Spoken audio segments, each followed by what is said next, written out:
Syrian girl, popular YouTube channel. I believe it's the Syrian Girl Partisan channel. She joins us now to talk about all things Syria. Can you hear me? Yes, I can hear you. Thank you for having me. Oh, thank you for being on. Okay, now I want to start with this article right here. And once again, Jakari Jackson, David Knight filling in for Alex Jones while he is on the road. U.S. intelligence points to small-scale use of sarin in Syria. And I want to get your comment on this, Syrian girl. Numerous questions remain about the origins of the chemical and what effect its apparent use could have on the ongoing Syria civil war. When asked whether the intelligence community's conclusion pushed the situation across Barack Obama's red line that could trigger more U.S. involvement in the war, Hagel, that is Defense Secretary Chuck Hagel, said it was too soon to tell. But then we have this other article from Politico. Some lawmakers told last week about Syria and sarin, and it has John McCain, you know, everybody's favorite John McCain, saying that we need to have intervention in Syria and also need to arm the rebels. So what are your thoughts about that? Well, you know, this banter about chemical weapons has been going on for over a year now. The U.S. Saying that it's got a red line on their use and accusations flying about their use. A high-level source, actually, within the opposition, told me that he was approached by the U.S. State Department with a cash offer in exchange for claiming a hoax chemical weapons story. This was months and months ago. And he added that recently he saw the victims of bodies of supposed chemical weapons attacks in Syria, and that he believed that those fighters died due to accidental discharge of makeshift chemical weapons that the FSA have themselves created. And, you know, there's been actually examples of the FSA, which is the rebels or insurgents, which is a more accurate term for them, have been using makeshift chemical weapons in Aleppo. And Channel 4, Alex Thompson, covered this, and many people, many civilians were hospitalized as a result. But it wasn't sarin because the symptoms didn't have the telltale signs of that. There was also videos that came out, and I think InfoWars covered this as well, of rabbits being killed by the FSA who were mixing chemical weapons. Mm-hmm. So there's some evidence that the FSA themselves are manufacturing their own chemical weapons and using them. The reason that this guy in the opposition didn't go along with this U.S. State Department request is he wasn't convinced of their intentions to really intervene in Syria, because they have never said that what they would do if their red line is crossed. And so this is still the case, so I would urge this person to come forward himself. But I think that the U.S. agenda, potentially they have plans to intervene, but perhaps they just want to set a precedent for real chemical weapon use, and the end agenda being to just further create more destruction. Because if you let the rabbit out of the hat, then that's it. Then it increases the likelihood of chemical weapons really being used. Syrian girl, were you able to hear? I think we got an echo going back on the line there, but were you able to hear the interview that we had with Sibel Edmonds earlier? No, unfortunately, I wasn't able to. Well, we spoke to her, and she had a very interesting take on both the Boston bombing and what's going on in Syria, kind of tying them together. And in her opinion, she said that she thought that this information that's coming out of Russian intelligence services linking these suspects in the bombing to foreign CIA involvement and that sort of thing, she believes that Russia has been the main obstacle to our involvement there in terms of nations. She believes that kind of a backdoor deal has been struck between American intelligence services and Russian intelligence services to essentially demonize Chechnya and give Russia a free hand to work there, while giving us a chance to move into Syria because Russia is no longer opposing us. What do you think about that? I don't think that Russia is going to make a deal that sells Syria out, not at this point. I think that there's definitely something going on with Chechnya being labeled as the culprit behind the Boston bombings. I mean, the reason that Russia is supporting Syria at the moment is because there's some very radical Chechens coming across the border into Syria, and they just started their own platoon. So to radicalize the Caucasus and the Middle East threatens Russian sovereignty. And when I say radicalize, I mean create like an Islamic extremist ideology in its posture, like they did with Al-Qaeda. This is a threat to Russia, and this is what's happening in Syria. So, of course, Russia is going to oppose. That's one of the reasons Russia is opposing U.S. presence in Syria. Now, as for a backward deal, it's possible.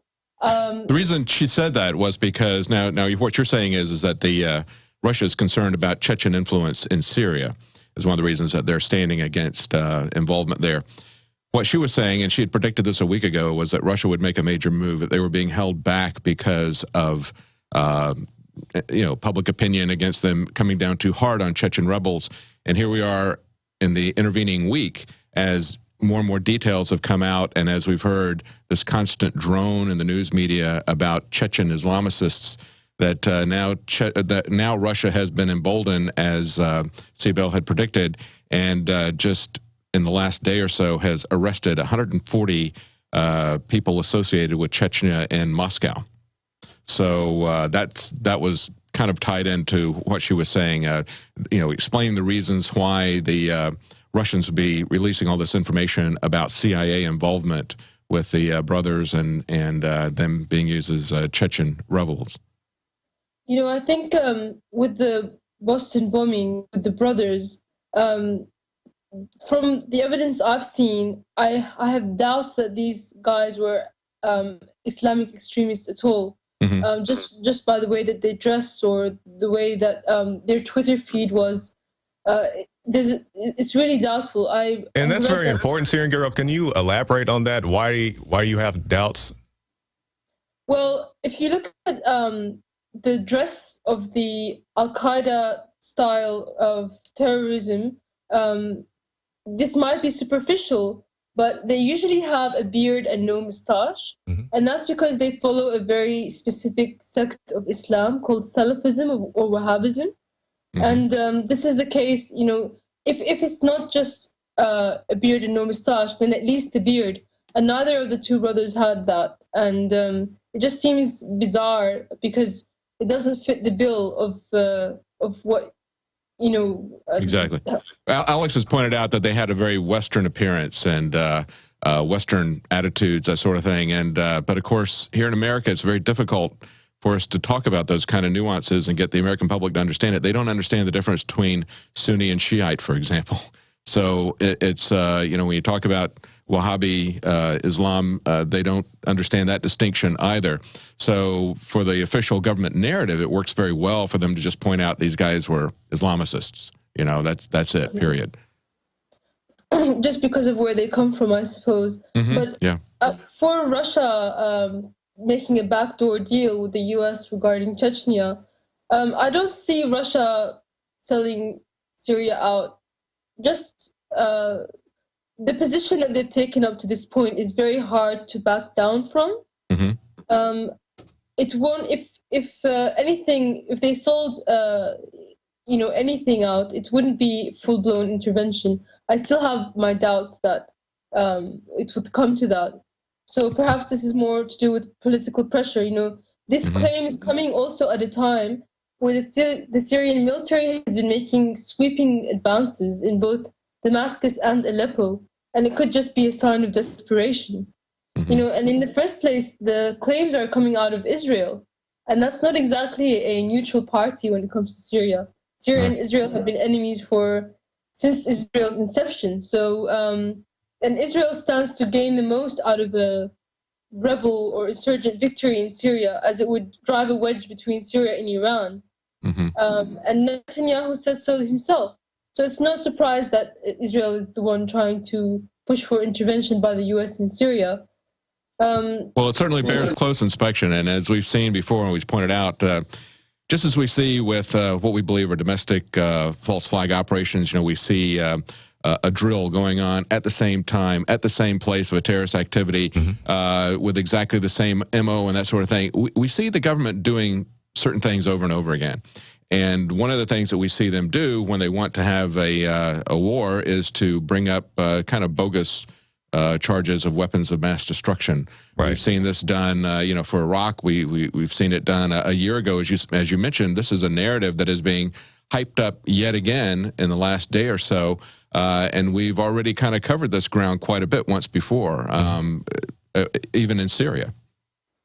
Absolutely, and the ironic thing is, after the United Nations went through and found no chemical weapon evidence in Iraq, the U.S. attacked anyway, and then proceeded to use chemical weapons in white phosphorus over Fallujah in Iraq. So really, this whole thing is not about chemical weapons. It's not about humanitarianism. Right. It's about finding a way in.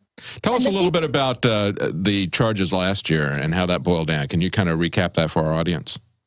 The charges last year of chemical weapons use. Yes.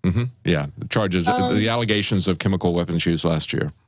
There has been so many allegations. At the beginning, there was just some threats issued by the U.S., in case you use chemical weapons. And there was one, I'm not sure if it was last year, it was a few months ago, where there was a few hundred injured civilians in Aleppo that had inhaled some kind of gas. Some of them had suffocated to death. But the gas itself wasn't sarin, which is the most likely weapon that Syria would possess. Sarin is a nerve agent, and it's a lot more potent. And even people working with the wounded would be overcome by its effects, and that's not the symptoms. So I suppose none of the accusations have been able to stick, and I think this is another one of those. I mean, what evidence do they have? Chuck Hagel said that at the beginning he was saying there isn't enough evidence. ProPure is introducing Pro One. All of your filtration in one system, portable, on the go. This is the Pro One by ProPure. You wanted it, you got it. No more do you have 2 or 3 filters to just reduce sodium fluoride. You have a system that cuts out the sodium fluoride and up to 95% of hydrofluorosilicic acid. Advanced manufacturing technology combines silver-impregnated white ceramic with new Aquamedics advanced media for removal of fluoride and other heavy metals, all in one filter element. It cuts out the acid derivative of fluoride. It is the only one that does it, and out of the gates, we have it discounted at 10% off with promo code WATER. This is the only system that in one unit helps reduce or remove pesticides, herbicides, chloramines, ammonia, and chlorine, hydrofluorosilicic acid, the most common form of fluoride not covered by other fluoride filter brands, and sodium hexafluorosilicate. This is a revolution against the tyrants. They love putting the toxic acid base of fluoride into your water. They love the fact that it's an adjuvant supercharging the trace Prozac in the water and the hormones and the other chemicals.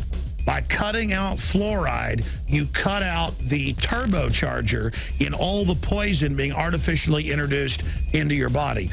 This is what I use. It's a win-win. You get a high-quality product at the lowest price. You support the InfoWar. Get your ProPure with the new Pro One filter today at InfoWarsStore.com or by calling 888-253-3139. All right, and welcome back to the Alex Jones Radio Show. Jakari Jackson and David Knight filling in. Now, we have an article on InfoWars.com. U.S. unveils Iraq WMD curveball style lies versus Syria. So we have Syrian Girl still on the line. And also, Syrian Girl, I want to ask you, we saw an article a couple of weeks ago about a young child carrying an AK-47 in Syria. I'm sure you saw that video as well. The 10-year-old boy, 8 years old. Yes. He was smoking a cigarette and carrying an AK. Actually, there's been so many examples of children being used as soldiers in this war. You'd think that the crew of invisible children who made Coney 2012 that propaganda to have some comment about it. But and yeah, and I was talking a lot about that a couple of weeks ago on the InfoWars Nightly News, and I was like, where are all the Coney people who were so concerned about a guy who many of the people in Uganda say has been dead for 6+ years, or at least been missing. But, we see this child with playing with explosives and AK-47s, and nobody cares about that. It's actually, I've seen examples in the mainstream media where they kind of made it heroic or, understandable that the rebels were using child soldiers in Syria. It's repulsive. But I did want to make a few last points about the chemical weapons that we were speaking about before.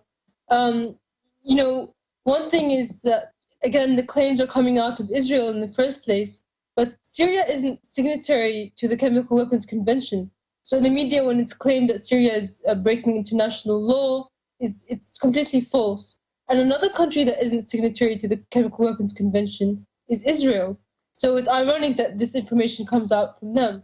But Chuck Hagel, at first he was saying that he was in disbelief about it, but then he said, the direct quote was, the decision to reach this conclusion was made in the past 24 hours. So it's kind of like saying he decided to make a conclusion. So the conclusion wasn't made based on evidence, but political expediency. So finally, I did want to say that if the Syrian military were to use chemical weapons, then why would they use it on a small scale as is claimed here? Right. Wouldn't that defeat the purpose of chemical weapons, which is to cause mass destruction? Wouldn't it be simpler just to shoot the insurgents rather than use these small-scale chemical weapons? So it's really a bizarre claim, and there's no evidence yet whatsoever. And even if they're coming up with evidence, it could just as easily be the FSA who have been using it, for which we have evidence of. And, again, it's just more excuse to create war, just as it was in Iraq. Absolutely. Exactly. When we see these kind of claims come up, we all ought to be skeptical. We all ought to demand a burden of proof that is much higher than we've seen in the past. You always hear those who forget history are doomed to repeat it.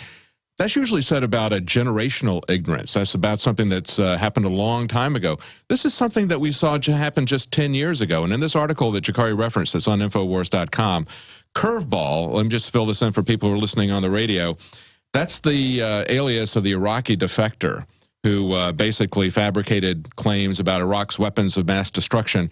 And the British Independent has an article here that says, the man whose weapons of mass destruction's lies led to 100,000 deaths confesses all. A defector is going to tell how U.S. officials sexed up his fictions. We don't want to see that happen. We'll cover that in just one second, but real fast, Syrian Girl, how can people get in touch with you? Please, if you could find my channel on YouTube, it's Syrian Girl Partisan. And I also have a Facebook, Partisan Girl, and a Twitter account, Partisan Girl.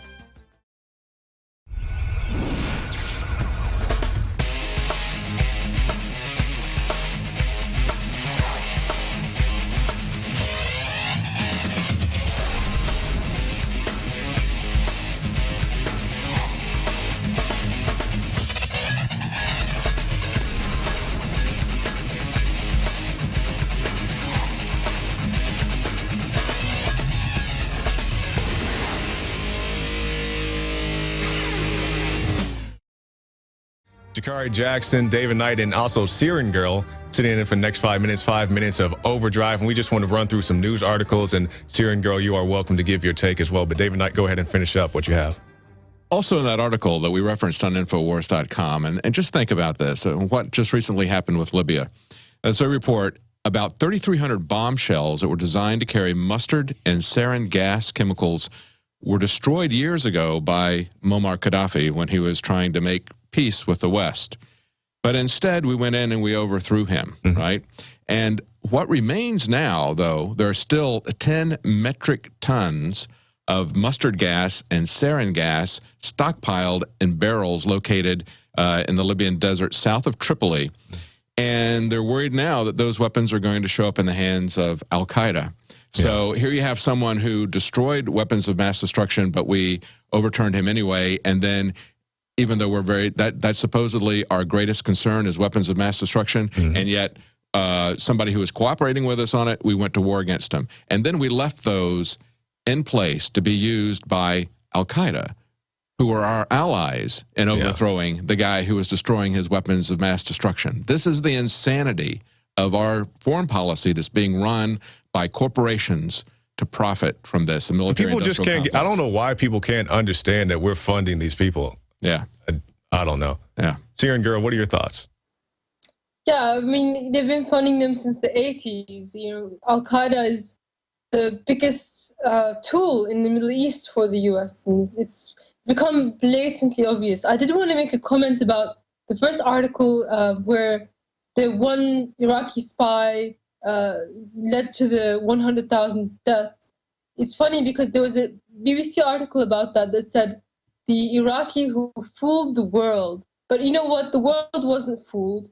The U.S. government wasn't fooled. The UK government wasn't fooled. They knew very well there wasn't any weapons of mass destruction in Iraq. That's the right. UN told them so. So to put all the blame of the war on this one guy and his supposed false claims, oh, absolutely, it's just ridiculous. I think, though, the point is that here is a guy who is a key source, and he's coming out and saying that it was a lie, just as we've seen Colin Powell admit that it was a lie, and people underneath him. Now, you say it is blatantly obvious, and it is to everybody, that Al-Qaeda is being run by the American CIA, and yet we had Rachel Maddow criticizing Alex Jones on the radio, on her television show a couple of days ago. One straw man, absurd argument after the other, and one of them was he thinks that Barack Obama is the global head of Al-Qaeda.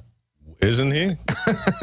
Isn't that what that movie, that Tom Hanks movie, Charlie Wilson's War? Isn't that about how we made Al-Qaeda and Tom Hanks is running around? What do you guys need to shoot down these helicopters? Exactly. He took over the position as global head of Al-Qaeda from George Bush, his predecessor. And but she is so buried in partisanship that she's not going to admit that. But of course, it's also an effort to ridicule and try to take down Alex Jones, to put the straw man argument up that oh yeah, he's running Al-Qaeda. Yeah, it's blatantly obvious. Yeah, you bring up a good point. I want to close with Syrian girl. We have about a minute or so left. Now, Syrian girl, we get criticized a lot for the information that we provide. Are you criticized as well, or what type of opposition do you come up against? Oh, I'm called many things. I'm called a Russian agent. I'm called not really Syrian. Being paid by the Assad government. Lots of things to try to, blacken my name and my message. If I did have a bit of airtime left, I would just like to say, the manufacturing of claims of chemical weapons is still going, and that source that gave me information from inside the opposition did say that the U.S. State Department approached him with false information about chemical weapons to try to make him the one to come out with it. So it's still happening. It's like regurgitation of the old tricks, and even in all right, that's all the time we have, Syrian girl. Sorry to cut you off. But you're definitely welcome back on anytime. InfoWars Nightly News tonight. I believe it's Darren McBreen. Visit Infowars.com and PrisonPlanet.com. When you're on the site, you can also tune in 24 hours a day to my daily radio broadcast. There's also a free iPhone app to listen to the syndicated radio show when and where you want.